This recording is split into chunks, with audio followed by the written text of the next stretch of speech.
dans la allez, allez, welcome Cameroun. Ça se jouer et les meilleurs va gagner. Personne ne bouge.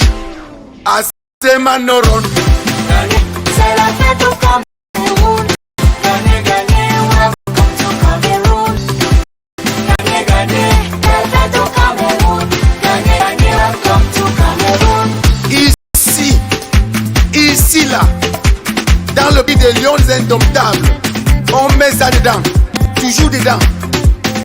On met la balle au fond. Parole de Nyangono, le lion du sud.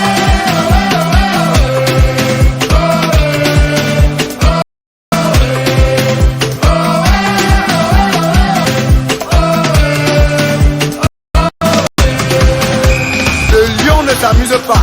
Quand il attrape son gibier, il mange tout jusqu'à sucer ses doigts. On va gagner. Qui a marqué marquera. Qui a gagné gagnera. Qui a chauffé chauffera. Et qui a joué jouera. Gagnez, gagnez, c'est la fête au Cameroun. Gagnez, gagnez, welcome to Cameroun. Gagnez, fête au Cameroun. Gagnez, gagnez, welcome to Cameroun. Voilà ça. Ça a déjà commencé. Amorti le ballon. Passement de jambes. Pied gauche, pied droite. Soulève la tête mon petit. Mets ça au bout de filet. Frappe à boum. Le but. On a gagné. On a gagné. On a gagné. On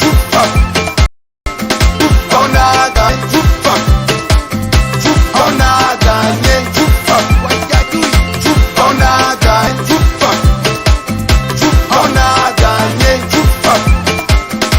On a gagné.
Un but partout, le Cameroun accroché par l'Éthiopie durant les 45 premières minutes de la rencontre au stade Olembe de Yaoundé.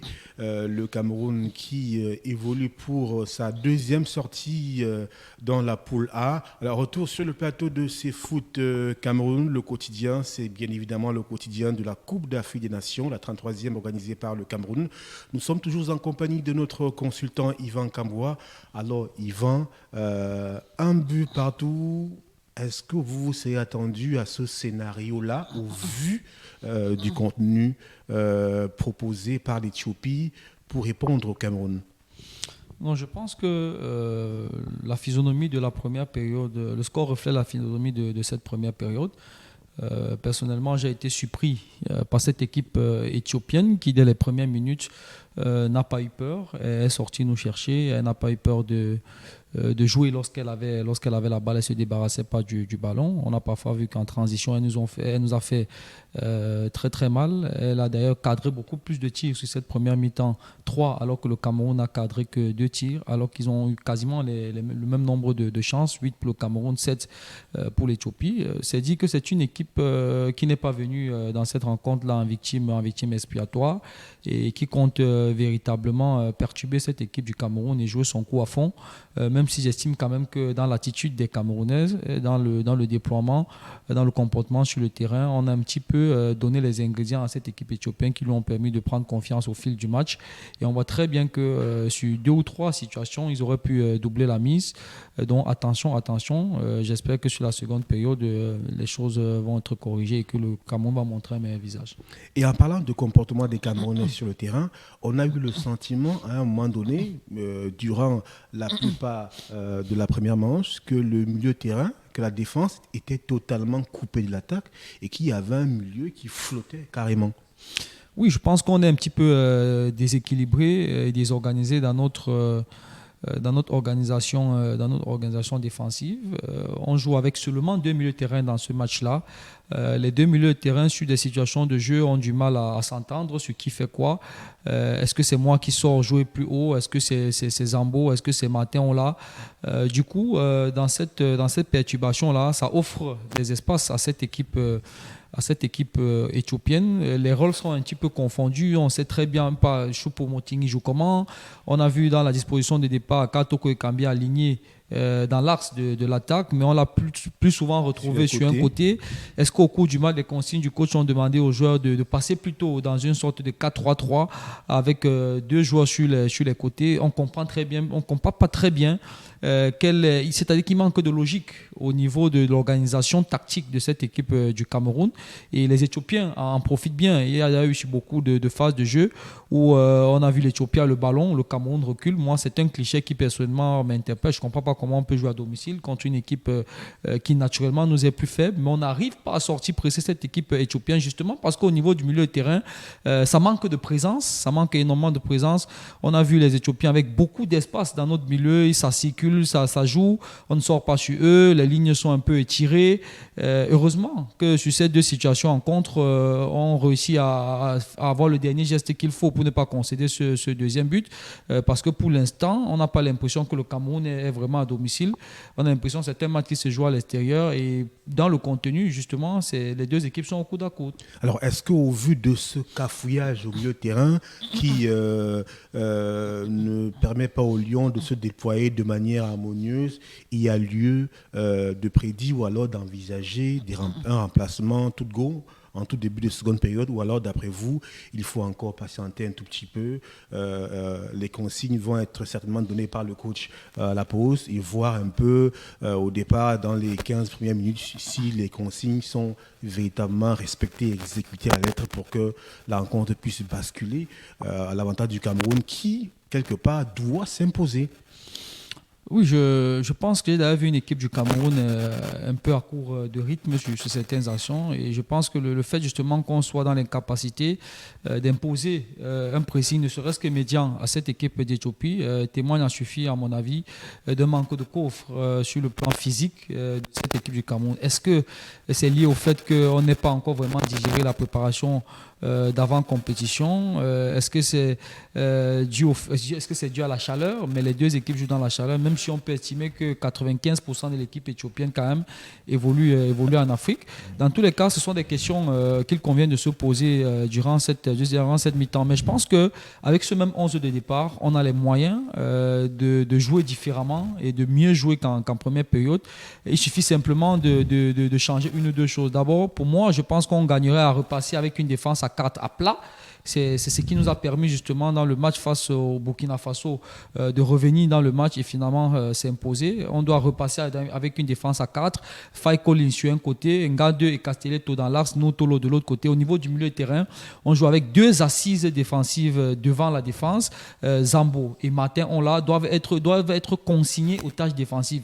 Maintenant, sur certaines phases de jeu, ils doivent s'entendre. Soit un monde, soit l'autre monde. Ils ne doivent jamais sortir à 2, parce qu'on a vu, il y a parfois eu des situations de jeu où ils sont confus. L'un l'un ne sait pas s'il doit monter ou pas. Ils ne se parlent pas beaucoup, j'ai l'impression. Du coup, ça crée un cafouillage qui profite à cette équipe éthiopienne.